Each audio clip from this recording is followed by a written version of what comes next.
Hey there, welcome back. Alright, time to talk about how to block a user to interact outside a specific range. An extremely useful technique is to limit a specific scroll area. So, if a user wants to click outside this area, he will not be able to do so.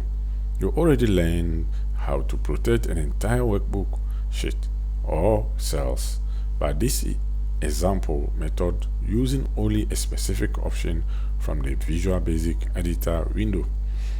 Don't worry, no programming is required. Now, how can we do this? In this workbook called Blocking, I have a worksheet with a table inside the cell range. Starts from A1 and ends to C20 cell. For our example, I want to block the area outside cell range from A1 to B10. So, if a user tries to edit the cell C10, for example, he couldn't do it. Only cells from A1 to B10 can be edited. For this technique, we will use property through the Visual Basic Editor called Scroll Area. Press Alt plus F11 to open the Visual Basic Editor. Highlight this workbook from Blocking, Workbook, and the Properties.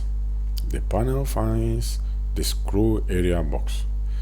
Click here and type in the range that you want to remain unblocked and editable.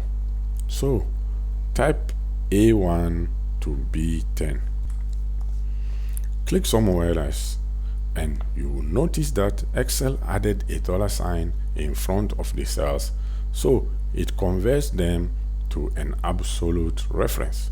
This is automatic, so you don't have to do anything. Nice. Now press Alt plus F11 to go back to Excel. Trying to click in the cell outside the specific range. You can't, of course. If you wanted to protect the area outside the table, then you will have to type inside the scroll area box A1 to C20. This is a very useful tip, especially if you work in a company and share the same workbook with your co-workers. So, we manage to block a user from interacting outside a specific range. Thanks for watching. See you in the next lesson.